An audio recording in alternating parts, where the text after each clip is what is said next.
Hello everyone, मैं वैभव सिंह आप सबका स्वागत करता हूं मार्गदर्शन शिक्षा के यूट्यूब चैनल पे। आशा करता हूं सब लोग ठीक होंगे और अपनी तबियत का अच्छे से ख्याल रख रहे होंगे और अपनी पूरी मेहनत कर रहे होंगे।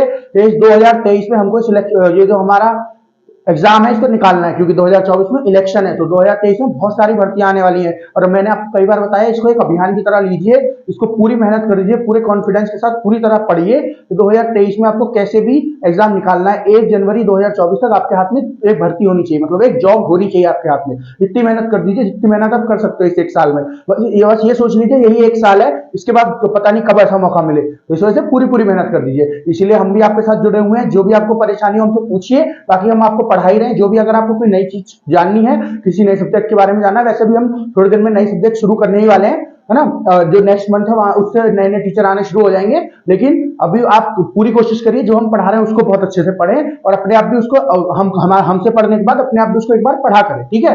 तो चलिए शुरू करते हैं आज की वीडियो को। फिर ये जो वीडियो है ये है आपकी आज के इतिहास की 14 फरवरी की वीडियो। आज क्या डेट है? आज डेट है 14 फरवरी। तो 14 फरवरी की आज के इतिहास की वीडियो। आज के इतिहास में हम क्या करते हैं, आज के इतिहास में होता है हमारी जो भी डेट होती है, जैसे आज डेट क्या है, आज है हमारी डेट 14 फरवरी। तो जो डेट है उसको इतिहास में क्या क्या महत्वपूर्ण घटनाएं हुई थी, मतलब जो एक डेट है उस डेट को इतिहास में जो हमारी हिस्ट्री है उसमें क्या क्या महत्वपूर्ण घटनाएं हुई थी उन सब के बारे में हम यहाँ पे डिस्कस करते हैं। चाहे वो हमारे देश के अंदर हुई हो, चाहे वो देश के बाहर हुई हो। अब ये महत्वपूर्ण कौन सी घटना है जो हमारे एग्जाम के पॉइंट ऑफ व्यू से महत्वपूर्ण है, जो इंपॉर्टेंट है हमारे एग्जाम के पॉइंट ऑफ व्यू से, ठीक है। चलिए शुरू करते हैं।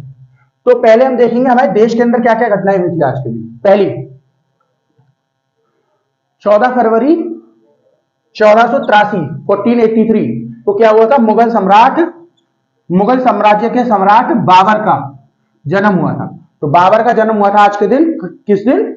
14 फरवरी 1483 या फिर 14 फरवरी 1483 को 1483 को बाबर का जन्म हुआ था। और बाबर ने क्या क्या किया तो सब आप जानते हैं, जो मुगल साम्राज्य जो है जिसकी स्थापना की थी बाबर ने की थी, और उसके बाद फिर पूरा मुगल साम्राज्य हमारे यहाँ चला था। ये तो सब जानते हो कितना लंबा मुगल साम्राज्य चला था। तो अगर बाबर के बारे में मैं आपको थोड़ी सी बताऊं, पहले इसका जीवन बता देता हूं, जीवन इसका कब से कब तक था। तो ये तो पता चल गया, इसका जन्म कब हुआ था, 14 फरवरी 1483 1483।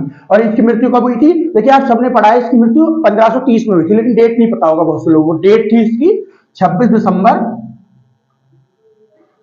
1530 1530 1530 की इसकी मृत्यु हुई थी। और इसकी मृत्यु के बाद कौन राजा बन गया था? इसका बेटा हुमायूं। ओके, तो ये बाबर का यहाँ पे ये जन्म हुआ था और ये मृत्यु हुई थी। बाबर का जन्म कहाँ हुआ था? बाबर का जन्म हुआ था, एक जगह है फेरंगना, है ना। आपने कभी जब आपने हिस्ट्री पढ़ी होगी, जैसे ही पढ़ी होगी या नहीं पढ़ी, तो जब हम पढ़ाएंगे तो बाबर, ये क्वेश्चन बहुत ज्यादा पूछा जाता है एग्जाम में। क्या क्वेश्चन पूछा जाता है कि बाबर जो है वो कहां से भारत आया था, मतलब किस जगह पे रहता था पहले जो भारत आया था 1526 में। 1526 में ही तो उसने मुगल साम्राज्य की स्थापना की थी। तो 1526 में बाबर आया कहां से था? देखिए बाबर आया था फेरंगना। आज के समय की बात करूं, जो फेरंगना जगह थी, जो फेरंगना जहां पे जगह है वो जगह है उज्बेकिस्तान। उज्बेकिस्तान जो देश है वहीं पे फेरंगना जगह है। ओके, तो इसका जन्म कहां हुआ था? इसका जन्म हुआ था फेरंगना में। तो इसने वहां पे फेरंगना में इसका जन्म हुआ। फिर इसके जो इनके जो पिताजी थे, बाबर के जो पिताजी थे, वो क्या करते, वो एक गवर्नर थे एक राजा के यहाँ पे। तो बाबर ने क्या किया, उस गवर्नर उसको राजा को हटा के और खुद वहां का राजा बन गया फेरंगना का। फेरंगना का राजा बनने के बाद फिर उसके 2 साल बाद कब बना बाबर फेरंगना का राजा? ये पता होना चाहिए बाबर फेरंगना का राजा कब बना। देखिए बाबर फेरंगना का राजा बना 1494 में। कब? 1494 में बाबर बना फेरंगना का राजा। उसके 2 साल बाद क्या हुआ, बाबर के एक साइड में एक और जगह थी, मतलब फेरंगना से थोड़ी दूर एक और जगह थी, इसका नाम था समरकंद। बाबर जो है समरकंद को भी हथियाना चाहता था। तो जब बाबर समरकंद को हथियाने गया तो बाबर ने समरकंद तो जीत लिया, लेकिन पीछे से फेरंगना पे हमला हो गया, फेरंगना हार गया। मतलब ऐसे चला था बाबर की जो लाइफ थी ना भारत से पहले, वो ऐसे चल रहा था, फेरंगना और समरकंद के बीच में चल रही थी। जब भी फेरंगना जीतता था तो समरकंद हार जाता था, और ये जब समरकंद जीतता था तो फेरंगना हार जाता था। इसने समरकंद को 3 से 4 बार लेने की कोशिश करी, फेरंगना को भी जब भी हार जाता था उसको भी 3 से 4 बार लेने की कोशिश करी, लेकिन एक समय पे इसके पास एक ही चीज रही थी। और जब एक समय ऐसा आया 1555 के आसपास कि इसके पास दोनों ही इसके हाथ से चले गए। जब दोनों ही इसके हाथ से चले गए तो फिर इसने भारत की तरफ को रुख किया। कब भारत की तरफ को इसने रुख किया? 1556 में। फिर हुआ पानीपत का युद्ध। कौन सा? पहला पानीपत का युद्ध हुआ। पहला पानीपत का युद्ध हुआ ना, फर्स्ट बैटल ऑफ पानीपत बोल दीजिए, या फिर पानीपत का पहला युद्ध बोल दीजिए, फर्स्ट बैटल ऑफ पानीपत। ये किसके बीच में हुई थी? पहला पानीपत का युद्ध या फिर फर्स्ट बैटल ऑफ पानीपत किसके बीच में हुई थी? बाबर की जो सेना थी इसके बीच में, ये जो मुगल बाबर है इसके बीच में, और लोधी साम्राज्य के बीच में। लोधी साम्राज्य का राजा कौन था उस समय पे?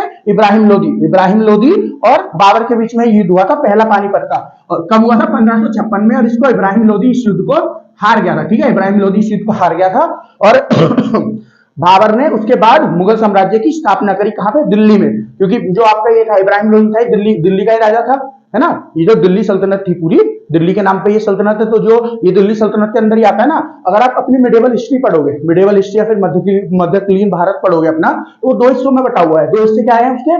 पहला है आपका दिल्ली सल्तनत और दूसरा है आपका मुगल साम्राज्य। तो दिल्ली सल्तनत है, उसकी शुरुआत कहां से हुई थी? उसकी शुरुआत हुई थी जब पृथ्वीराज चौहान को मोहम्मद गौरी ने हरा दिया था। मोहम्मद गौरी जो अपना सेनापति था उसको यहाँ पे उठा के चला गया था राजगद्दी पर। उसका सेनापति कौन था? उसका सेनापति था कुतुबुद्दीन ऐबक। कुतुबुद्दीन ऐबक को यहाँ पे राजगद्दी पे बैठा के चला गया था, दिल्ली की राजगद्दी पे, और जहां का वो था मतलब ये अफगानिस्तान के आसपास का, वहां पे जाके वो अपना राजपाट संभालने लगा था। तो उसको वो कैसे शुरुआत हुई? उसको क्या बोलते थे उस साम्राज्य को? कुतुबुद्दीन ऐबक वाले साम्राज्य को बोला करते थे आपका स्लेव मतलब गुलाम, या तो गुलाम साम्राज्य बोल दीजिए, इंग्लिश में बोलते हैं स्लेव डायनेस्टी बोलते हैं। ठीक है, तो स्लेव डायनेस्टी चली, उसके बाद फिर आगे चले इल्तुतमिश आया, फिर ऐसे करके पूरे आए। फिर उसके बाद आए जाके लोधीज, और लोधीज में आपका जो सिकंदर लोधी है ना, ये सब आए। तुगलक भी आए थे बीच में, तुगलक, फिरोज शाह तुगलक, ये सब आए थे ना। फिर आपके लोधी आए। लोधी लोधी में जो आखिरी लोधी था जिसके साथ बाबर का युद्ध हुआ, वो था इब्राहिम लोधी। और इब्राहिम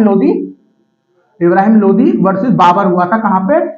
जो आपकी पहली पानीपत की लड़ाई थी उसमें, और जीता कौन? इसमें बाबर जीत गया। 1556 में हुआ था, बाबर 1556 में इसको जीत गया, और उसके बाद मुगल साम्राज्य की स्थापना करी बाबर ने। कब? 1556 में इसने दिल्ली को जीत लिया था। ठीक है, फिर उसके बाद इसने एक और युद्ध लड़ा, जिस युद्ध को जीत के इसने पूरा जो नॉर्थ इंडिया है, जो पूरे उत्तरी भारत था, उसके ऊपर कब्जा कर लिया। वो कौन सा युद्ध था? वो था मेवाड़ के राजा राणा सांगा के साथ इसका युद्ध। ठीक है, ये राणा सांगा आप जानते हो राजपूत राजा है ना, राजपूत बहुत फेमस राजा है राणा सांगा। अब ये समझिए बाबर राणा सांगा के साथ जो युद्ध हुआ था ना बाबर का, बाबर ने अपनी जो बायोग्राफी है, जो अपनी किताब लिखी है, जो अपनी जीवनी लिखी है, उसके अंदर बाकायदा मेंशन किया है इस वाले युद्ध का कि मेरी जिंदगी का, मैंने इतने सारे युद्ध लड़े हैं, जो सबसे खतरनाक युद्ध था ना मेरी जिंदगी का, जो मुझे कभी लगा ही नहीं था मैं जीत जाऊंगा, बस जीत ही गया मैं। वो कौन सा था? वो था जो इनके साथ हुआ था, राणा सांगा के साथ हुआ था। क्या नाम है इसका? बैटल ऑफ खानवा, या फिर खानवा का युद्ध। कब हुआ था? 1557 में हुआ था। 1557 में हुआ था, है ना। 1557, है ना। 1557 मतलब 1557 में हुआ था बैटल ऑफ खानवा। किस के बीच में हुआ था? मेवाड़ के राजा मेवाड़ के राजा कौन थे? मेवाड़ में कौन थे? राजपूत से, तो राजपूत के राजा थे मेवाड़ के राणा सांगा वर्सेस बाबर। इसमें भी बाबर जीता था। देखिए बाबर इसमें क्यों जीत पाया था? देखिए राणा सांगा की सेना बहुत बड़ी थी, ठीक है, लेकिन दिक्कत क्या थी कि बाबर के पास एक नया हथियार था, एक नया वेपन था, जिसने बाबर का इस्तेमाल किया। आपसे ये भी प्रश्न पूछा जा सकता है कि सबसे पहली बार भारत में गन पाउडर का इस्तेमाल किसने किया? गन पाउडर क्या होता है? वो होता है ना वो वाला पाउडर जो तोहफों में इस्तेमाल होता है। तो ये या तो ये पूछ सकता है गन पाउडर का इस्तेमाल किसने किया था, या फिर पूछ सकते हैं पहली बार भारत में तोहफों का इस्तेमाल किसने किया था? किसने किया था? सबसे पहली बार किया था बाबर ने, और हमारे यहाँ पे तोप थी नहीं उस समय पे, तो बाबर ने जो है ये जो आपका खानवा का युद्ध था इसमें तोहफों का इस्तेमाल किया, जिसकी वजह से जो इनकी राणा सांगा की जो सेना थी वो तितर-बितर हो गई। जब आपको पूरा तोफ का जो गोला आके पड़ता है तो बहुत सारे लोग एक साथ मर जाते हैं उसके आसपास, है ना, वो पूरा बम सा फटता है, तो उसकी वजह से इनकी सेना जो है पूरी तरह से टिक नहीं पाई, और इसकी वजह से राणा सांगा इस युद्ध को हार गए थे। ठीक है, राणा सांगा की सेना इस युद्ध को हार गई थी, लेकिन फिर भी बाबर ने जो अपनी लाइफ का, अपनी जिंदगी का सबसे खतरनाक युद्ध बताया ना, जो इनको कभी लगा ही नहीं था बाबर जीत जाएगा। एक तो देखिए बाबर की सेना थोड़ी छोटी थी, ठीक है, पर इसके पास एडवांटेज था। किस चीज का इसके पास एडवांटेज था?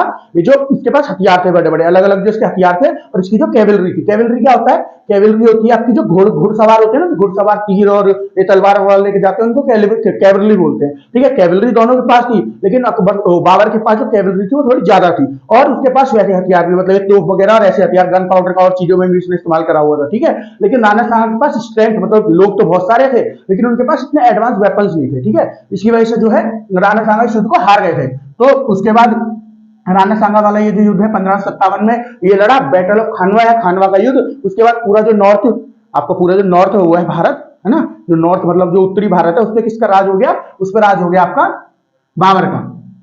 ठीक है, उसके बाद बाबर का राज हो गया। उसके बाद इन्होंने और भी चंदेरी का युद्ध और ये 2-3 युद्ध और लड़े थे, लेकिन जो मेन मेन युद्ध मैंने वो आपको बता दिए। और इनकी मृत्यु कब हो गई थी? 1530 में इसकी मृत्यु हो गई थी। 1556 में तो इसने राज्य की स्थापना की, साम्राज्य की, है ना, भारत में। और 1530 में मृत्यु हो गई। तो ज्यादा दिन ये दिया नहीं था। इनकी मृत्यु कैसे हुई थी? देखिए, इनका जो बेटा है ना, कौन, जो इनके बाद राजा बना था, हुमायूं। हुमायूं को कोई परेशानी, कोई बीमारी हो गई थी, तो इन्होंने, जो इनके भगवान थे, जो इनके मतलब अल्लाह थे, उनसे इन्होंने दुआ मांगी कि जो मेरे बेटे को परेशानी है, बहुत प्यार करते थे अपने बेटे से, जो भी मेरे बेटे को परेशानी है इसको सही करके मुझे कर दो, उसको मतलब वो परेशानी मुझे हो जाए। पता नहीं क्या हुआ, कैसे नहीं हुआ, लेकिन उसके कुछ दिन बाद ही इनकी मृत्यु हो गई, सेम बीमारी से जो इनके बेटे को थी, और इनका बेटा सही हो गया। ठीक है, ऐसा बोलते हैं। बाकी जो हुआ होगा समय तो हुआ होगा, लेकिन जो लिखा हुआ है वो ऐसे लिखा हुआ है। लिखने वाले तो लिखते हैं अपने जैसे वो लिखते हैं, पर जो हुआ, जो भी हुआ होगा, पर लिखा हुआ यही है। तो मैंने आपको ये बता दिया। तो बाबर की मृत्यु ऐसे हुई थी। तो ये बाबर के बारे में मैंने आपको बता दिया पूरा। बाबर का आज के दिन जन्म हुआ था 14 फरवरी 1483, मतलब 1483 में। नेक्स्ट देखते हैं, नेक्स्ट क्या है आपका? 14 फरवरी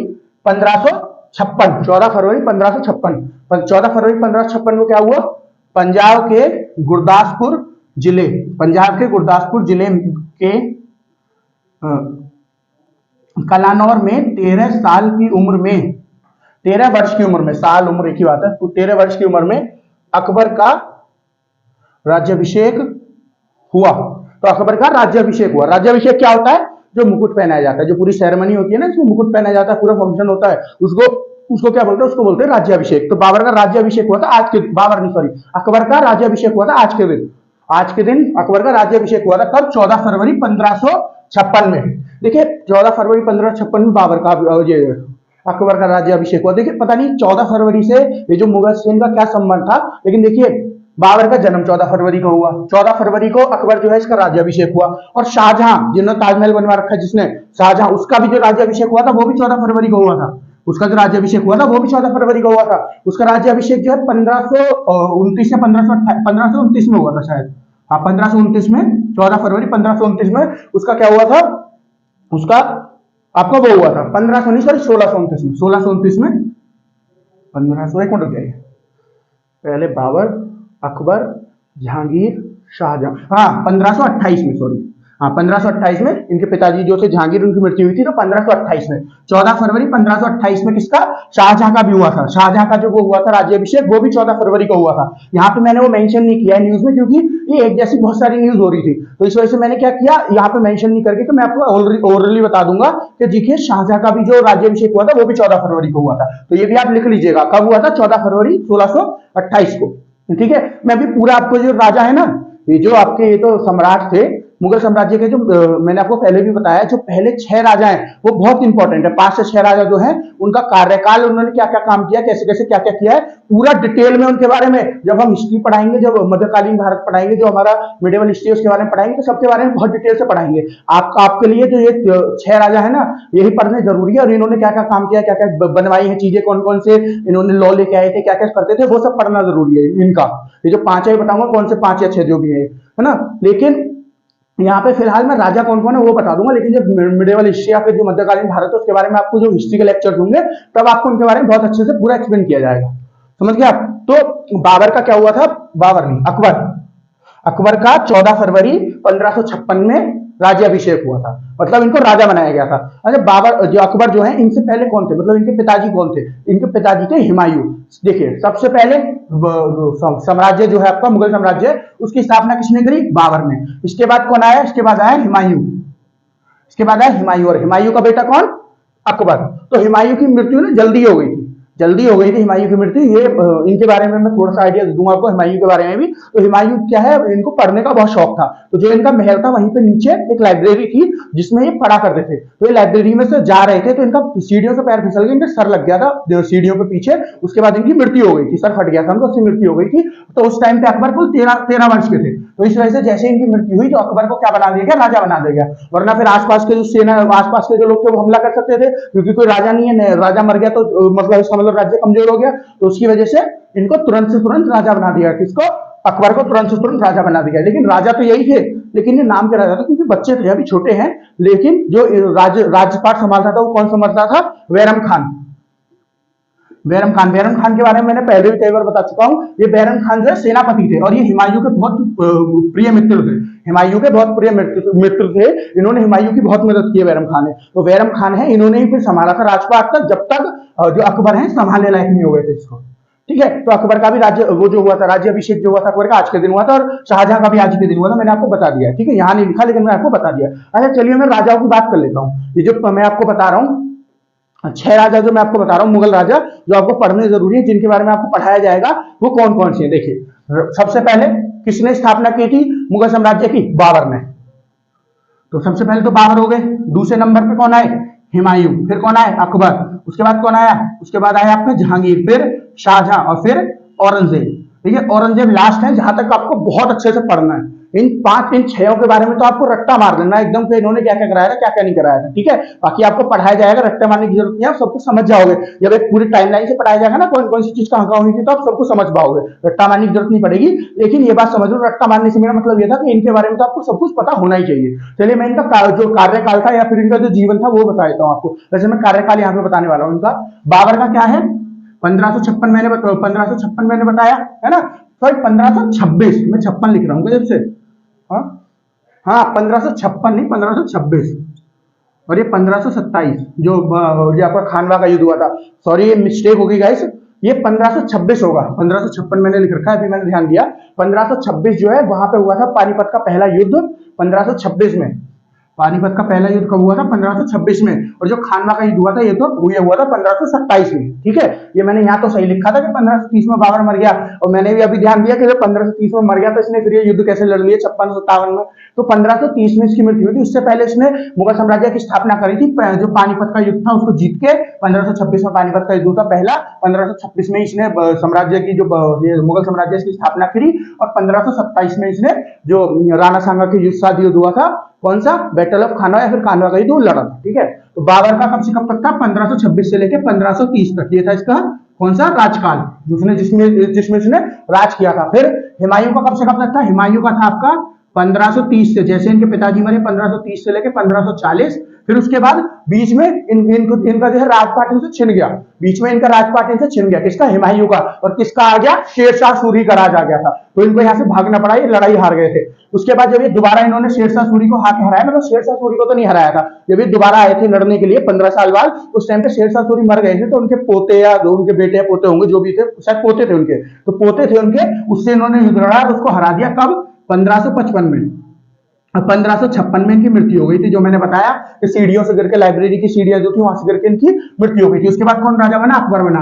कब से कब तक? 1556 से लेके 1605 तक कौन राजा रहा? अकबर। देखिए सबसे लंबे समय तक जो राजा रहा है ना मुगल साम्राज्य का, सबसे लंबा राजा अगर आपसे कोई पूछ ले तो कौन रहा है? अकबर रहा है। 48 साल के आसपास तक रहा है, आप लगाइए इसी हिसाब, 1556 से लेके 1605 तक 48 साल के आसपास रहा है। उसके बाद औरंगजेब रहा है, ये 46 साल के आसपास रहा है।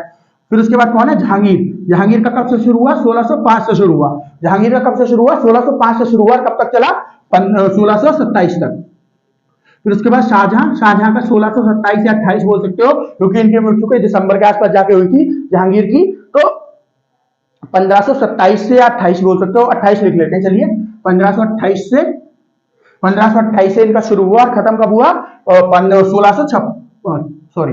1628 से शुरू हुआ और 1656 तक चला। कब तक? 1656 तक इनका चला। और औरंगजेब का 1656 से स्टार्ट हुआ और 1707 तक चला। किसका? औरंगजेब का। तो ये जो 6 मैंने लिख दिए ना, इन 6 के अलावा आपको मुगल साम्राज्य में और बहुत ज्यादा नहीं पढ़ना, एक आध दो और क्वेश्चन होंगे, जैसे कि औरंगजेब के बाद कौन राजा बना था, याद रखिएगा, बहादुर शाह जफर प्रथम बने। बीच में एक और राजा बने थे, लेकिन वो कुछ महीने के लिए बने थे, तो उनका कोई इंपॉर्टेंस है नहीं। इनके बाद जो राजा बने थे कौन थे? बहादुर शाह जफर प्रथम। और आपसे पूछ सकते हैं आखिरी मुगल साम्राज्य कौन था, सॉरी आखिरी मुगल सम्राट कौन था? आखिरी मुगल सम्राट कौन था? वो थे बहादुर शाह जफर द्वितीय, जो 1857 तक राजा रहे थे। फिर 1857 की क्रांति के बाद जब भारत के लोग हार गए थे, तो उनको फिर उठा के कहा अंग्रेजों ने उनको शिफ्ट कर दिया, कहां पे? देश निकाला दे दिया उनको, वो बर्मा में रहने लगे, वहीं उनकी फिर मृत्यु हो गई कुछ साल बाद। ठीक है, चलिए अब आगे चलते हैं, नेक्स्ट पॉइंट देखते हैं। नेक्स्ट पॉइंट क्या है हमारा? नेक्स्ट पॉइंट है 14 फरवरी 1881, 1881 को क्या हुआ था? भारत के पहले होम्योपैथिक मेडिकल कॉलेज की स्थापना कोलकाता में हुई। तो भारत का पहला होम्योपैथिक आप समझते होगे, तो होम्योपैथिक जो है, होम्योपैथिक जो मेडिकल कॉलेज है उसकी स्थापना हुई कब? 1881 में। तो 1881 में कहाँ पे हुई? कोलकाता में हुई, कलकत्ता में हुई। उस टाइम पे अब कोलकाता बोलते हैं, उस टाइम पे कलकत्ता बोलते थे। तो किसने कराई होगी? अंग्रेजों ने कराई होगी, सीधी सादी बात है, क्योंकि उस टाइम पे अंग्रेजों का राज हुआ करता था। तो ये जो है पूरी दुनिया का पहला होम्योपैथिक, सबसे पुराना और पहला होम्योपैथिक जो है मेडिकल कॉलेज है। ओके, पहला होम्योपैथिक और मेडिकल कॉलेज है। अगर प्रेजेंटली इसकी बात करूं, प्रेजेंटली किस किस चीज की वो देता है, मतलब ये डिग्री प्रेजेंटली किस किस चीज की देता है? तो ये डिग्री देता है आपका BHMS। किसकी? BHMS। BHMS क्या है? BHMS है आपका bachelor of homoeopathy, bachelor of homoeopathy and medical surgery. किसकी? Bachelor of homoeopathy and medical surgery की क्या देता है? ये आपकी डिग्री देता है। एक ये डिग्री आपकी MD इन होम्योपैथिक की देता है। ठीक है, MD इन होम्योपैथिक मतलब होम्योपैथिक के जो कोर्स होंगे सारे, मतलब उसमें जो आपके मास्टर्स डिग्री में उनकी भी उनकी भी डिग्री देता है। और ये तो आपकी देता है BHMS की, है ना, bachelor of homoeopathy and medical surgery की। ओके, और बताऊं मैं आपको इस हॉस्पिटल के बारे में, ये कहाँ से किस चीज से एफिलेटेड है ना? ये जो आपका मेडिकल कॉलेज है उस समय पे तो था कोलकाता यूनिवर्सिटी से। सबसे पहली यूनिवर्सिटी जो भारत में खुली थी कौन सी थी? कलकत्ता यूनिवर्सिटी। उस समय पे तो कलकत्ता यूनिवर्सिटी से था। अब किससे एफिलेटेड है ना? अब किससे एफिलेटेड है? अभी ये एफिलेटेड है आपका, एक तो भारत सरकार की मिनिस्ट्री ऑफ आयुष से, मिनिस्ट्री ऑफ आयुष से एफिलेटेड है एक तो ये, और दूसरा किससे एफिलेटेड है? नेशनल कमीशन ऑफ होम्योपैथी से। किससे? National commission for homeopathy, national commission for homeopathy से। ये भी गवर्नमेंट ऑफ इंडिया की एक ऑर्गेनाइजेशन है। एक तो हो गया मिनिस्ट्री ऑफ आयुष से, और आपका है नेशनल कमीशन फॉर होम्योपैथी से। फिर तीसरा वेस्ट बंगाल की एक वो है ऑर्गेनाइजेशन जहां से ये क्या है? एफिलेटेड है। वो क्या है? West Bengal University of Health and Sciences. क्या? West Bengal, West Bengal University of Health and Sciences, University of Health and Sciences. यहां से ये तीन जगह से क्या है? एफिलेटेड है फिलहाल। इन तीन जगह से एफिलेटेड है। ये मिनिस्ट्री ऑफ आयुष के बारे में जानते हो? अब आयुष की फुल फॉर्म जानते हो? ये जो है आयुष लिखा हुआ है, इसकी फुल फॉर्म मैं यहां बताता हूं, एक मिनट रुक जाइए। दिख रहा है आपको यहाँ? हाँ दिख रहा है। आयुष, AYUSH, आयुष। ये जो आयुष है ना, ये गवर्नमेंट ऑफ इंडिया ने एक स्कीम भी लॉन्च करी गई है, वो करी हुई है। उसी के नाम पे ये जो मिनिस्ट्री ऑफ आयुष है इसका नाम रखा गया है। आयुष क्या है देखिए, ए से क्या है? ए का मतलब है आपका आयुर्वेदा, वाई मतलब योगा, यू मतलब यूनानी, एस मतलब सिद्धि, और एच मतलब होम्योपैथी। तो ये है इसकी पूरी फुल फॉर्म, आयुर्वेदा योगा, आयुर्वेदा योगा, यूनानी, सिद्धि और होम्योपैथी, आयुष। ये पूरी फुल फॉर्म है इसकी आयुष की, समझ गए आप? तो ये मैंने आपको सारा कुछ बता दिया होम्योपैथी का ये कॉलेज है इसके बारे में। चलिए अब आगे देखते हैं, नेक्स्ट पॉइंट देखते हैं। नेक्स्ट पॉइंट क्या है हमारा? 14 फरवरी 1952, 14 फरवरी 1952 को क्या हुआ? भारतीय जनता पार्टी की महिला राजनीतिज्ञ सुषमा स्वराज, सुषमा स्वराज जी का जन्म हुआ था आज के दिन। कब क्या हुआ था? सुषमा स्वराज जी का जन्म हुआ था। देखिए सुषमा स्वराज जी के बारे में आपको क्यों बता रहा हूँ, ये एक पॉलिटिशियन है, फिर भी मैं इनके बारे में आपको क्यों बता रहा हूँ? क्योंकि देखिए इन्होंने बहुत इंपॉर्टेंट पोस्ट संभाली हुई है। हमारी जो गवर्नमेंट है उसमें बहुत इंपॉर्टेंट पोस्ट संभाली हुई है। अच्छा, इन्होंने लेटेस्ट पोस्ट कौन सी संभाली थी आपको पता है? ये हमारे देश की जो प्रधान, बीजेपी से बिलोंग करती है, तो जो प्रधानमंत्री मोदी जो पहली बार प्रधानमंत्री बने थे 2014 से 2019 के बीच में उस टाइम पे फॉरेन मिनिस्टर थी हमारे यहाँ की। इस समय हमारे देश का फॉरेन मिनिस्टर कौन है? 2019 से लेके अभी तक प्रेजेंटली बोलो और पूरी सरकार कर दो तो 2024 तक। इस समय के लिए कौन है हमारा फॉरेन मिनिस्टर? एस जयशंकर साहब, है ना, सुब्रमण्यम, डॉक्टर एस जयशंकर साहब है, सुब्रमण्यम जयशंकर साहब जो है। और इससे पहले कौन थी? इससे पहले थी आपकी सुषमा स्वराज जी थी। सुषमा स्वराज जी थी हमारे यहाँ की फॉरेन मिनिस्टर। तो एक तो इन्होंने ये बहुत इंपॉर्टेंट पोस्ट संभाली है। वैसे इनको बताऊं बाय प्रोफेशन क्या थी? बाय प्रोफेशन एक तो आपको ये पता ही चल गया होगा कि पॉलिटिशियन थी, वैसे एक लॉयर भी थी, है ना, वैसे एक लॉयर भी थी। लॉयर होने के बाद ये लॉयर की डिग्री थी इनके पास, उसके बाद ये पॉलिटिशियन बन गई थी और भारतीय जनता पार्टी से बिलोंग करती थी, बीजेपी से। ठीक है, अब आगे देखते हैं। जैसे एक पोस्ट तो मैंने इनकी ये बता दिया आपको, इन्होंने क्या है मिनिस्ट्री, ये क्या थी? ये फॉरेन मिनिस्टर रही है हमारे यहाँ की। कब से? 2014 से 2019 तक। और मैं इनके बारे में बताऊं इन्होंने कौन सी पोस्ट संभाली है। ये हमारे यहाँ की ओवरसीज मिनिस्टर भी रही है, ओवरसीज मिनिस्टर भी रही है, मिनिस्ट्री ऑफ ओवरसीज अफेयर की, ओवरसीज इंडियन अफेयर, इस चीज की भी मिनिस्टर रही है। कब से कब तक? 2014 से 2016 तक, है ना, उसी समय पे जिस समय पे फॉरेन मिनिस्टर भी थी हमारे यहाँ की। ठीक है, और इनके बारे में बताओ इन्होंने कौन सी पोस्ट संभाली है। इससे पहले देखिए 2014 में तो मोदी जी की सरकार बन गई थी, लेकिन उससे पहले किसी सरकार थी? इससे पहले थी कांग्रेस की सरकार, मतलब मनमोहन सिंह जी वाली सरकार। तो उस समय पे ये तो बीजेपी से बिलोंग करती है, तो इनको तो ऐसी कोई पोस्ट थी नहीं, तो इनको क्या मतलब सरकार वाली इनके पास कोई पोस्ट नहीं थी, लेकिन ये लीडर ऑफ अपोजिशन थी। लीडर ऑफ अपोजिशन क्या होता है? जो दूसरी पार्टी होती है, जो जीती नहीं होती, जिसके पास सबसे ज्यादा सीट होती है, उसको अपोजिशन पार्टी बोलते हैं, है ना। जैसे कांग्रेस इस टाइम पे अपोजिशन पार्टी कौन है? कांग्रेस, है ना। उसी इसी तरह पे जो कांग्रेस पावर में हुई थी, अपोजिशन पार्टी कौन सी थी? बीजेपी। तो बीजेपी का जो हेड होगा उस समय पे, बीजेपी का जो हेड होगा, इस समय पे बीजेपी का हेड कौन है? प्रधानमंत्री मोदी जी, है ना। तो अगर कल को प्रधानमंत्री मोदी जी 2024 में हार जाते हैं, तो अपोजिशन के लीडर कौन होंगे? प्रधानमंत्री मोदी जी, अगर जब भी ये हेड रहते हैं बीजेपी के। उसी तरह से जब ये इस समय पे जब कांग्रेस पार्टी जो है पावर में थी, मनमोहन सिंह जी की सरकार चल रही थी, तो बीजेपी जो थी वो हारी हुई थी, मतलब उसके पास मेजोरिटी नहीं थी। तो उस समय पे उसका लीडर कौन था? उसका लीडर कौन था उस समय पे? उसका लीडर थी सुषमा स्वराज जी। इसीलिए ये अपोजिशन की लीडर बोली जाती है। कौन? सुषमा स्वराज जी अपोजिशन के लीडर थी। कब से कब तक? 2009 से 2014 तक। 2014 तक, और 2014 के बाद जो है इनकी पार्टी बीजेपी जो है पावर में आ गई। इसके बाद ये फॉरेन मिनिस्टर बन गए, या फिर ओवरसीज मिनिस्टर बोल सकते हो आप, बन गई। समझ गए?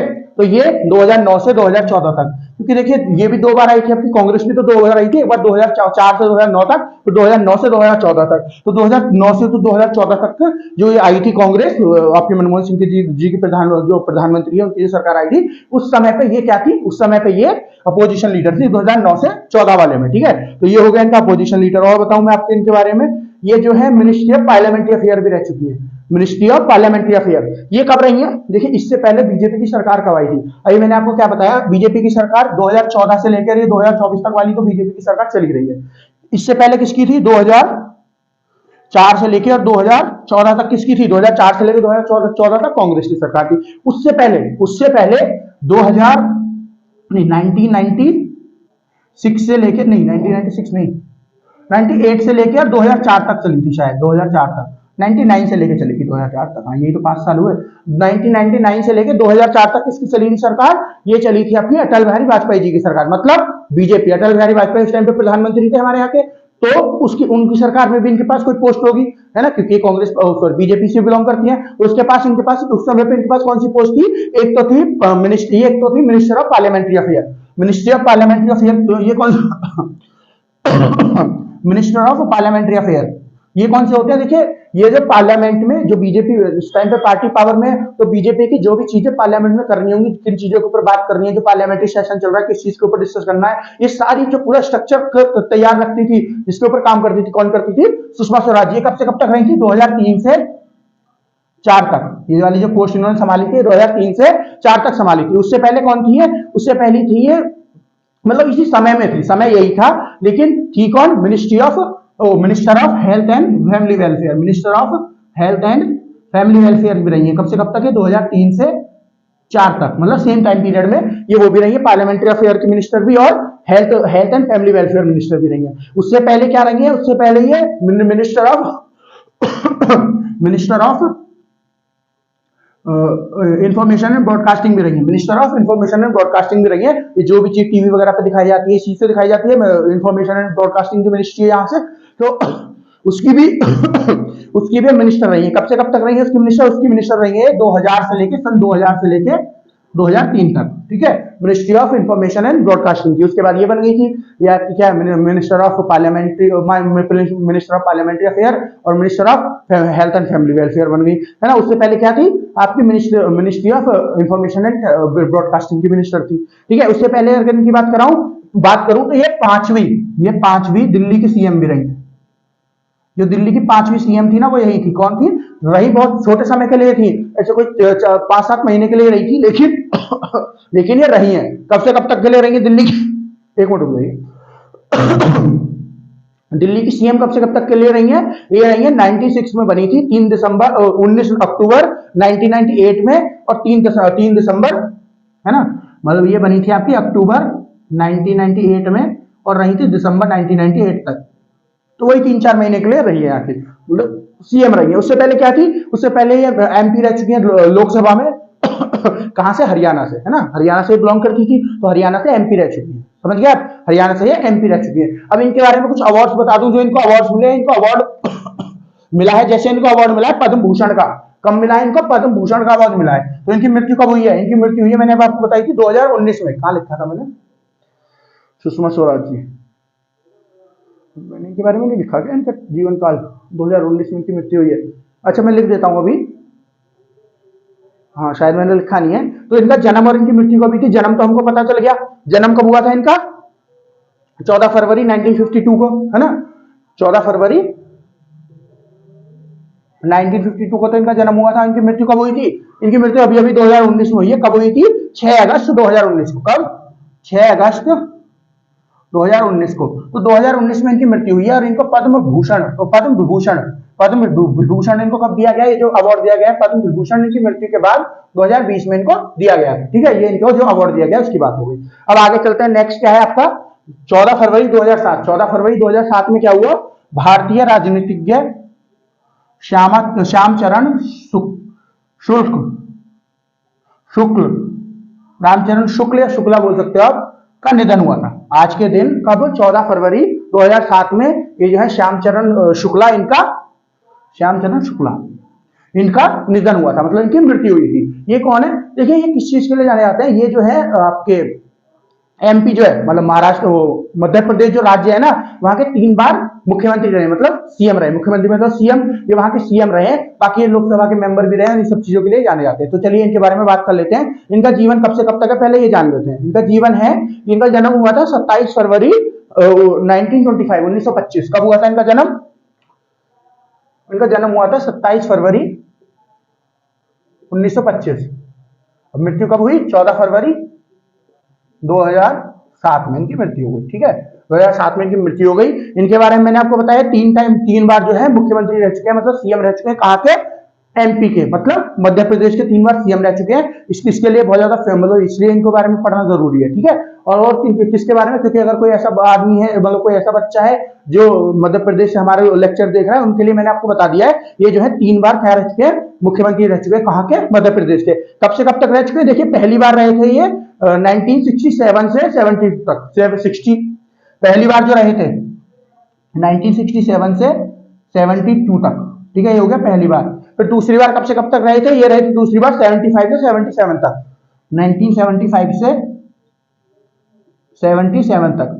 फिर तीसरी बार कब रहे थे, तीसरी बार रहे थे आपके 89 से 90 तक, मतलब एक साल के आसपास, एक साल भी नहीं, कुछ महीने के आसपास रहे होंगे। 1989 से लेके 1990 तक। ये 3 बार क्या रह चुके हैं, मध्य प्रदेश के मुख्यमंत्री रह चुके हैं। अच्छा, इनके पिताजी भी पता है मुख्यमंत्री रहे थे मध्य प्रदेश से। आप इनके पिताजी के बारे में पढ़िएगा, वो मुख्यमंत्री रहे, कहाँ के, आपके मध्य प्रदेश के। और इनके बारे में बताऊं, ये एमपी एमएलए रह चुके हैं, एमपी भी रह चुके हैं। कहां से, मध्य प्रदेश से एमपी भी रह चुके हैं। कहां पे, लोकसभा में लोग एमपी रह चुके हैं, कहां पे, लोकसभा में। ये वाला जो एमपी है ना, ये मध्य प्रदेश वाला नहीं है, ये मेंबर ऑफ पार्लियामेंट वाला एमपी है। ठीक है, इसलिए मैं एमपी नहीं बोल रहा, मध्य प्रदेश बोल रहा हूँ पूरा। और ये एमपी जो है मेंबर ऑफ पार्लियामेंट की बात हुई है, क्योंकि लोकसभा में तो मेंबर ऑफ पार्लियामेंट ही होंगे। तो मेंबर ऑफ पार्लियामेंट रह चुके हैं कहां पे, लोकसभा में। कब से कब तक, 1999 से लेके 2004 तक। कहां के, मध्य प्रदेश के, है ना, मध्य प्रदेश से बिलोंग करते हैं, तो मध्य प्रदेश के 1999 से लेके 2004 तक ये रह चुके हैं। ठीक है, और इनके बारे में बताऊं, एमएलए भी रह चुके हैं मध्य प्रदेश में। एमएलए कौन होते हैं, देखिए जो आपके केंद्र में वो होता है संसद, वहां पे कौन कौन से होते हैं, आपके 2 हाउस होते हैं, वो 2 हाउस से मिलकर बना होता है। तीसरा तो प्रेसिडेंट होता है, लेकिन जो 2 हाउस होते हैं वो कौन कौन से होते हैं, लोकसभा, राज्यसभा। तो लोकसभा में कौन लोग जाते हैं, जो डायरेक्टली, जो इनको हम लोग वोट करते हैं, और राज्यसभा में उनको हम लोग वोट नहीं करते, उनकी वोट उनको जो है अलग से वोट मिलती है। वो मैं आपको कई बार बता चुका हूँ, बाकी जब आपको वो पढ़ाएंगे, आपको पॉलिटी पढ़ाएंगे, उसमें आपको बता देंगे राज्यसभा के जो लोग होते हैं उनको कौन चुनता है। उसके बाद जो आपका राज्य होता है, राज्य में होते हैं विधानसभा, विधान परिषद। देखिए विधान परिषद हर जगह नहीं होता, लेकिन विधानसभा हर राज्य में होता ही होता है। तो जो ये जो आपका विधानसभा है, ये होता है लोकसभा की तरह, मतलब जैसे यहाँ पे जो हम चुनते हैं वो लोग जाते हैं, ऐसे ही विधानसभा यहाँ पे भी जो हम लोग चुनते हैं वो जाते हैं, जो हमारे स्टेट वाले, राज्य वाले इलेक्शन होते हैं उसमें।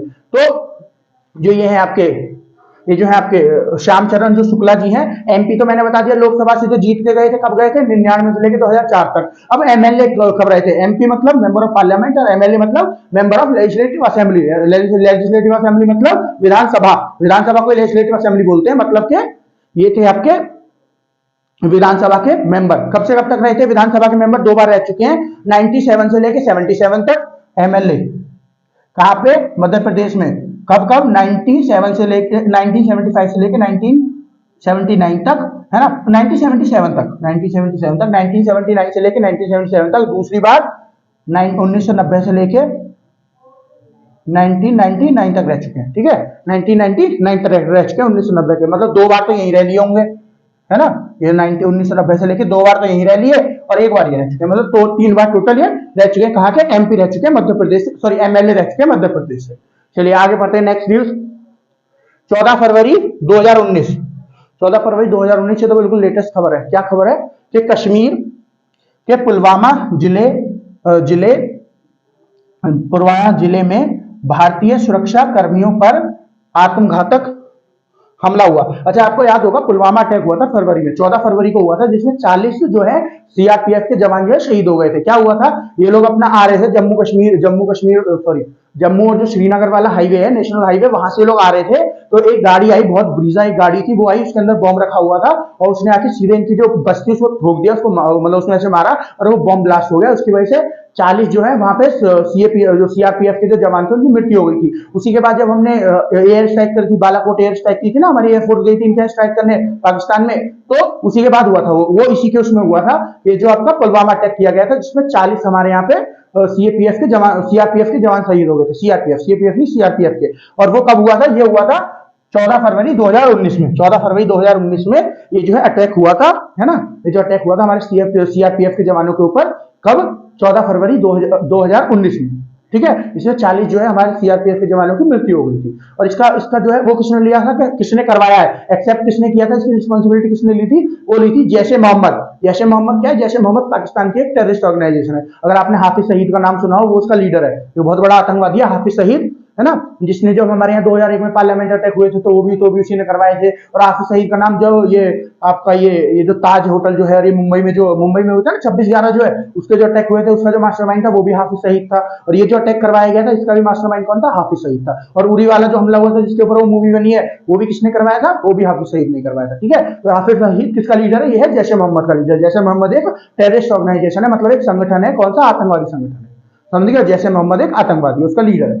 तो उसने रिस्पॉन्सिबिलिटी ली थी, रिस्पॉन्सिबिलिटी मतलब उसने बोला था कि हमने अटैक करवाया है, समझ गया आप। तो क्या हो रहा था, एक बस थी जिसमें हमारे जो जवान थे वो जा रहे थे।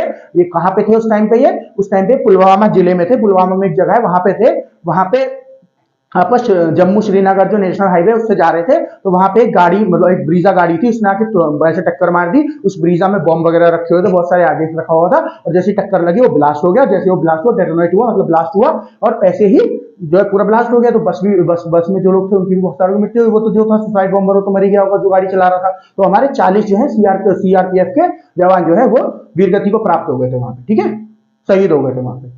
चलिए आगे देखते हैं। अब ये तो हो गई जो आज के जो हमारे देश के अंदर सारी घटनाएं हुई थी, मैंने आपको बता दी। अब देखते हैं हमारे देश से बाहर जो आज के दिन घटनाएं हुई थी, हमारे देश के बाहर जो आज के दिन घटनाएं हुई थी उनकी बात करते हैं। कैसे? विदेश की महत्वपूर्ण घटनाएं, विदेश के अंदर जो महत्वपूर्ण घटनाएं हुई थी आज के दिन, उनकी बात करते हैं। पहली 1912, 14 फरवरी 1912 को क्या हुआ था? 14 फरवरी 1912 को क्या हुआ था? देखिए ये जो दिन दिवस है ना, 14 फरवरी 2019 को ये जो घटना हुई थी, है ना, ये जो हमारे जो सैनिक थे वीरगति को प्राप्त हो गए थे, इसके उसमें इसको ब्लैक डे भी बोला जाता है, ठीक है, काला दिवस या ब्लैक डे भी बोलते हैं। तो आज के दिन को ब्लैक डे भी बोला जाता है, इसीलिए क्योंकि हमको बहुत दुख है कि इन लोगों की मृत्यु हुई थी आज के दिन, ठीक है ना, तो इसलिए इसको ब्लैक डे बोला जाता है। आगे देखते हैं। अब तो हम क्या पढ़ रहे थे? विदेश की कुछ महत्वपूर्ण घटनाएं पढ़ रहे थे जो 14 फरवरी के दिन हुई थी। 14 फरवरी 1912, 14 फरवरी 1912 को क्या हुआ था? 14 फरवरी 1912 को अमेरिका की पहली डीजल इलेक्ट्रिक पनडुब्बी अमेरिकी नौसेना में कमीशन हुई थी, है ना। कमीशन का मतलब क्या होता है ये भी आपको बताया जाएगा, है ना। कमीशन का मतलब बेसिकली होता है शामिल होना। तो ये पहली पनडुब्बी थी, कौन सी पनडुब्बी थी? पहली डीजल इलेक्ट्रिक सबमरीन। अब ये सबमरीन पनडुब्बी हिंदी में बोल देते हैं, इंग्लिश में क्या बोलते हैं? सबमरीन। तो डीजल इलेक्ट्रिक कौन सी होती है? ऐसी सबमरीन, ऐसी पनडुब्बी जो डीजल से चलती है ना, जो डीजल से चलती है और उसमें इलेक्ट्रिक अंदर सब काम होता है, मतलब विद्युत जो बिजली होती है उसके द्वारा काम होता है, और जो है चलती किससे? डीजल से चलती है, उसको बोलते हैं डीजल इलेक्ट्रिक सबमरीन। तो ये डीजल इलेक्ट्रिक सबमरीन है। यूएसए की जो पहली डीजल इलेक्ट्रिक सबमरीन थी, पहली डीजल इलेक्ट्रिक जो सबमरीन थी, उसका नाम क्या था वो भी आपको बताऊंगा मैं अभी। वो जो है आज के दिन उसको कमीशन किया गया था 14 फरवरी 1912 में। ये 14 फरवरी 1912 को उसको कमीशन किया गया था। पहले जानते हैं कि वो जो यूएसए की सबमरीन थी, ये जो यूएसए की सबमरीन है, पहली डीजल इलेक्ट्रिक सबमरीन जो है, इसका नाम क्या है जो 14 फरवरी 1912 को कमीशन की गई थी? कमीशन मतलब नौसेना में शामिल करना, लॉन्च। देखिए दो चीजें होंगी यहाँ पे, लॉन्च पहले बोला जाएगा कि लॉन्च लॉन्च की गई थी। लॉन्च क्या होता है, देखिए लॉन्च मतलब बनके पूरी तैयार हो गई, इसके बाद इसके टेस्ट चलते हैं, तो ये पहले नौसेना को दी जाती है।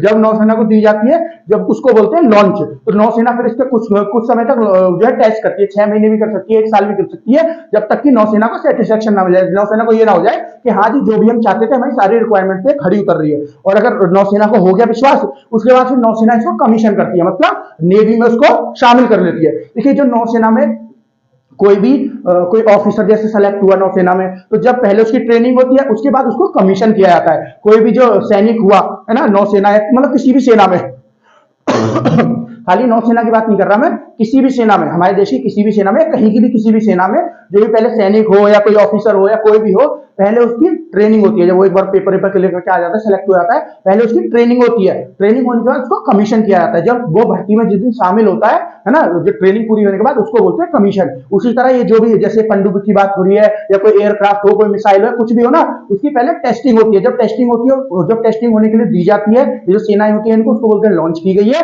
और जिस दिन ये सेना सेटिस्फाई होकर अपने आर्मी में, नेवी में, एयरफोर्स में डाल लेती है, उसको मतलब अपना मेंबर बना लेती है, उसको बोलते हैं कमीशन होना। समझ गए आप कमीशन का मतलब। और डीकमीशन क्या होता है, जिस दिन निकाल दी जाती है। जैसे आदमी है जब वो रिटायर्ड हो जाता है तो उसको बोलते हैं डीकमीशन हो गया। तो उसी तरह जब ये रिटायर्ड हो जाती है तो इनको क्या बोलते हैं, डीकमीशन बोलते हैं। समझ गए आप, डीकमीशन, कमीशन और लॉन्च का मतलब आप समझ गए। कमीशन, डीकमीशन और लॉन्च का मतलब मैंने आपको बता दिया है। अब देखिए आगे चलते हैं, क्योंकि अभी यहाँ पे कमीशन, डीकमीशन और लॉन्च तीनों का वो यूज होगा। उन तीनों के बारे में आपको बताऊंगा, ये जो सबमरीन थी ये कब कमीशन हुई, कब लॉन्च हुई, कब डीकमीशन हुई। ठीक है, चलिए पहले सबसे पहले जानते हैं इसका नाम क्या था। ये जो सबमरीन था इसका नाम क्या था, इसका नाम था यूएसएस E1। ये इसका नाम था। देखिए यूएसएस क्या है, जैसे हमारी कोई भी नौसेना की कोई भी सबमरीन, कोई भी हेलीकॉप्टर है, कुछ भी होगा, उसको क्या बोलते हैं, कोई भी शिप होगी, कोई भी जहाज होगा, उसको हम क्या बोलते हैं, हम बोलते हैं आईएनएस, इंडियन नेवल शिप। उसी तरह यूएसएस जो है, यूएस जो है वो यूएस शिप बोलता है इसको, है ना। यूएस मतलब यूनाइटेड नेशन जो है, यूनाइटेड नेशन नहीं, यूनाइटेड स्टेट को तो यूएस बोलते हैं, तो यूनाइटेड स्टेट्स शिप ऐसे ही बोलते हैं। जैसे हमारे यहाँ पे आईएनएस बोलते हैं, आईएनएस मतलब जैसे हमारे यहाँ पे अभी एयरक्राफ्ट हुआ था तो उसको क्या बोलते थे, एयरक्राफ्ट कैरियर हुआ था, आईएनएस विक्रांत बोलते थे। उसी तरह कोई हेलीकॉप्टर होगा उसको आईएनएस बोलेंगे, कोई पनडुब्बी होगी जैसे आईएनएस अरिहंत, आईएनएस, ऐसा बहुत सारी होती हैं, वज्र, आईएनएस वज्र, तो ऐसे करके आईएनएस लगाते हैं। तो आईएनएस का क्या मतलब है, इंडियन नेवल शिप, भारत की जो नौसेना की शिप है वो। उसी तरह एक लोग क्या लगाते हैं, यूएस मतलब यूनाइटेड स्टेट की शिप। ठीक है, तो ये तो उसका नाम हो गया, देश का वो बताना। और उसका नाम क्या था, E1 इसका नाम था सबमरीन का, क्योंकि इसको ई क्लास की सबमरीन बताया जा रहा था। इसको जो सबमरीन को नाम दिया गया था वो ई क्लास की गया था। देखिए बेसिकली भारत में क्लास कैसे बताई जाती है, तो जैसे मान लो हमको 5 सबमरीन बनानी है ना, एक जैसी 5 सबमरीन बनानी है, तो जो पहली सबमरीन का नाम होगा ना, उसी सबमरीन उसी क्लास की सबमरीन को पांचों को बता दिया जाएगा। उसी तरह इन्होंने भी नाम दिया होगा किसी तरह, अब इतना एक्सप्लेन मुझे नहीं पता कि क्यों इन्होंने ई क्लास ही नाम दिया था, लेकिन ई क्लास जो है इसका ई क्लास थी, इसकी ये सबमरीन थी, एक ई क्लास की सबमरीन थी, इस वजह से इसको E1 नाम दिया गया था। ठीक है, क्योंकि पहली सबमरीन थी ई क्लास की, और ये पहली अमेरिका की जो आपकी डीजल इलेक्ट्रिक सबमरीन थी। ठीक है, चलो आगे क्या बता सकते हैं। हाँ, तो इसका असली नाम था, ये नाम तो जब ये भर्ती से शामिल हो गई, जब कमीशन हो गई नेवी में, जब ये कमीशन हो गई नेवी में 14 फरवरी 1912, जब इसका नाम पड़ा। उससे पहले इसका नाम क्या था, उससे पहले इसका नाम था जी, उससे पहले इसका नाम क्या था, उससे पहले इसका नाम स्काई करके कुछ था, स्काइप जैक। हाँ, स्काइप जैक क्या था, स्काइप जैक, ये इसका पहले नाम था। जब ये जिस कंपनी ने बनाई होगी, उस कंपनी ने जब इसको लॉन्च किया, जब आर्मी उसको नेवी को दी, जब इसका नाम क्या था, स्काइप जैक, है ना, स्काइप जैक। और उसके बाद स्किप जैक बोल दो या फिर, और उसके बाद जब ये नेवी में कमीशन करी गई तो इसका नाम क्या रखा गया, यूएसएस E1। समझ गया आप, तो ये इसका पूरा हो गया, मैंने आपको इसके बारे में बता दिया। हाँ, कमीशन तो बताइए, लॉन्च कब हुई थी यही बताया ना अभी, लॉन्च हुई थी 27 मई 1911 को लॉन्च हुई थी 27 मई 1911 को। लॉन्च का मतलब मैंने क्या बताया आपको, जब नेवी वगैरह को या किसी भी फोर्स को दी जाती है, कोई भी वेपन होता है, कोई भी हथियार उनको दिया जाता है, उसके बाद ये टेस्टिंग करते हैं, इसकी ट्रेनिंग होती है, टेस्टिंग होती है, चला के अपने जो हमारे यहाँ पे चलाएंगे, जो सैनिक होंगे उनको दिखाएंगे ऐसे ऐसे चलेगी, वो सब टेस्टिंग करेंगे। तो टेस्टिंग के लिए कब दी गई, 27 मई 1911 को दी गई, लॉन्च करने मतलब लॉन्च की गई, उनको दी गई। फिर उसके बाद कमीशन कब हुई, कमीशन हुई 14 फरवरी 1912 को। और डीकमीशन मतलब इसका काम तो खत्म हो गया, इसका ऑपरेशन मतलब इसको रिटायरमेंट कब दे दी गई, रिटायरमेंट इसको दी गई 19 अक्टूबर 1921 को। 19 अक्टूबर 1921 को इसको रिटायरमेंट दी गई, मतलब इसको डीकमीशन कर दिया गया। ठीक है, चलिए अब आगे चलते हैं, नेक्स्ट देखते हैं। नेक्स्ट क्या है हमारी, पॉइंट, आज का लास्ट पॉइंट है हमारा। 14 फरवरी 2005 को क्या हुआ था? 14 फरवरी 2005 को दुनिया भर में वीडियो शेयरिंग वेबसाइट यूट्यूब को एक्टिवेट किया गया। तो आज के दिन 14 फरवरी 2005 को 14 फरवरी 2005 को यूट्यूब जो है इसको लॉन्च किया गया था। यूट्यूब को 14 फरवरी 2005 को यूट्यूब को लॉन्च किया गया था। हम लोग जो अभी इंट्रोडक्शन कर रहे हैं आप इसमें किस चीज से कर रहे हैं? यूट्यूब से कर रहे हैं, है ना। तो ये जो यूट्यूब है इसको आज के दिन 14 फरवरी 2005 को लॉन्च किया गया था। किसने बनाया था ये अभी मैं आपको बताऊंगा। लॉन्च कब किया गया था ये मैं आपको बता चुका हूं, कब? 14 फरवरी 2005 को। तो वैसे यूट्यूब है क्या? ये एक वेबसाइट थी उस टाइम पे, तो अब तो इसकी ऐप बन गई है। पहले तो वेबसाइट आती है उसके बाद ऐप बन जाती है ना। तो क्या थी? ये थी आपकी वीडियो शेयरिंग वेबसाइट, है ना। Video sharing website. अब वीडियो शेयरिंग कैसे हो गई, है ना? वीडियो शेयरिंग है सोशल मीडिया कैसे हो गई, वीडियो शेयरिंग कैसे हो गई ये बताता हूं मैं आपको। मैंने अभी एक वीडियो में अभी वीडियो रिकॉर्ड कर रहा हूं, है ना। तो इसके बाद मैं क्या करूंगा? यूट्यूब पे अपने चैनल पे इसको डाल दूंगा। उसके बाद आप देख पाओगे तो मैं आपके साथ शेयर ही तो कर रहा हूं उसको, मैं आपके साथ शेयर कर रहा हूं, आप फिर इसको देखोगे, है ना। तो आपके मतलब मैंने जो बनाई है आपके साथ शेयर हो रही है, तो इसी वजह से इसको बोलते हैं वीडियो शेयरिंग, क्योंकि बनाई मैंने और आप सबके साथ में शेयर कर रहा हूं। इसको क्या बोलेंगे? Video sharing. तो ये वीडियो शेयरिंग वेबसाइट थी या फिर आप ऐप कह सकते हो। वीडियो शेयरिंग ऐप थी उस टाइम पे, वेबसाइट की तरह लॉन्च हुई थी इसलिए वेबसाइट थी, है ना। और इसका नाम था यूट्यूब। इसको ऑन कौन करता है, मतलब इसका मालिक कौन है? ये किसके अंदर आती है आपकी यूट्यूब? ये आती है आपके गूगल के अंदर। वो गूगल है ना, गूगल सर्च जिसमें बहुत सारी चीज सर्च करते हैं हम लोग, वो जो गूगल है उसके अंदर क्या आती है? उसके अंदर आती है आपकी यूट्यूब। ठीक है, ये दुनिया की आज उस समय पे मतलब अभी तक ये दुनिया की दूसरी ऐसी वेबसाइट है जो सबसे ज्यादा सर्च होती है। सबसे पहली क्या है? गूगल सर्च, है ना, जो इसके मालिक है। दूसरी क्या है? गूगल। तो दूसरी क्या है? पहली तो गूगल सर्च है, पहली गूगल सर्च है, दूसरी क्या है? यूट्यूब। ठीक है, अब मैं बता देता हूं आपका कि इसको बनाया किसने था, है ना। इसको बनाया कितना किसने था? ये 3 दोस्तों की टीम थी। इन 3 दोस्तों ने बनाई थी। इन्होंने कॉलेज भी साथ किया था, इन्होंने पहली नौकरी भी साथ करी थी और फिर ये वेबसाइट भी इन्होंने साथ में बनाई थी। ठीक है, ये वेबसाइट भी इन्होंने साथ में बनाई थी। कौन थे 3 लोग? एक पहले थे आपके स्टीव चैन, दूसरे थे चैड हर्ली और तीसरे थे जोएद कासिम। कौन कौन हो गए आपके? कहां पे बताया गया है? यहां पे बताए थे। ये तो आपके पास, अब तो बैक करके भी देख सकते हो, तो देख लीजिएगा यहाँ क्या लिख रहा था। वैसे आयुष की मैंने फुल फॉर्म बताई थी यहाँ पे कि आयुष की फुल फॉर्म क्या होती है? A for Ayurveda, Y for yoga, है ना, U for Unani, S for Siddhi और एच फॉर होम्योपैथी। ये मैंने बताई थी आपको। बाकी आप एक बार बैक करके आप तो देख सकते हो ना। तो अब मैं बताता हूँ कौन कौन थे इसके वो थे जिन्होंने बनाई थी। स्टीव चैन। कौन? स्टीव चैन। ये तो एक पहले तो ये हो गए स्टीव चैन। दूसरे कौन थे? दूसरे थे चैड हर्ली। दूसरे थे आपके चैड हर्ली। और तीसरे कौन थे आपके? तीसरे थे आपके जुएद करीम। कौन थे? जुएद करीम। ये 3 दोस्त थे जिन्होंने इस वेबसाइट को बनाया था। यूट्यूब को लॉन्च कब किया गया था? 14 फरवरी 2005 को। किसके अंडर आती है? कौन कंपनी है जो इसको ऑन करती है? कौन इस कंपनी की मालिक है? इसकी मालिक है गूगल। ओके, ये एक वीडियो शेयरिंग वेबसाइट है। तो देख लीजिए एक बार आप पूरा बोर्ड। आशा करता हूं आपको सारा कुछ समझ में आया होगा। मैंने पूरी कोशिश करी है कि आपको एक एक पॉइंट बहुत अच्छे से समझाऊं। तो दोस्तों आशा करता हूं आपको सारा कुछ समझ में आ गया होगा। एक एक पॉइंट मैंने बहुत अच्छे से समझाया, बहुत डिटेल, जितने डिटेल से आपको पता होना चाहिए सारा कुछ बताया। कुछ ऐसे पॉइंट है जो बहुत डिटेल से मैंने आपको नहीं बताया, क्योंकि इनको हम आगे भी डिस्कस करेंगे जब हिस्ट्री पढ़ेंगे या फिर कोई किसी और चीज का टॉपिक है, ज्योग्राफी वगैरह है, पॉलिटी वगैरह का जब पढ़ेंगे तो वहां पे आपको अच्छे से बताया जाएगा। क्योंकि ये बहुत बड़े बड़े टॉपिक हो जाते हैं। अगर जैसे मुगल साम्राज्य के 2 टॉपिक थे, अगर मैं आपको मुगल साम्राज्य के बारे में यहाँ पे बताने बैठ जाऊंगा ना, तो मुगल साम्राज्य तो अपने आप में इतना बड़ा टॉपिक है, उसके बारे में अगर मैं आपको बताऊंगा तो उसके लिए तो खुद अकेले के लिए मुगल साम्राज्य के लिए कम से कम 6 से 7 वीडियो अलग से चाहिए ही चाहिए, और ज्यादा भी चाहिए सकती है, पर 6 से 7 तो चाहिए ही चाहिए। तो वो एक सब 2 सारी वीडियो का मैटर मैं यहाँ तो डाल नहीं सकता आपको, क्योंकि ये उस चीज की वीडियो है नहीं। अगर ये उसकी वीडियो होती तो आपको सारा बताता मैं उसके बारे में, चाहे 2-3 वीडियो लगती, या 4 लगती, या 10 लगती, या 20 लगती, बताता आपको। लेकिन अभी हमको खाली किसके बारे में जानना था? जो घटनाएं हुई थी। तो जो घटनाओं के आगे पीछे का थोड़ा सा बैकग्राउंड था उसको बारे में बता के आपको मैंने और पूरी घटना बता दी है। तो आज के लिए इतना ही। आशा करता हूं आपको सारा कुछ समझ में आ गया होगा। अगर आपको कुछ नहीं समझ में आया है तो आप क्या करेंगे?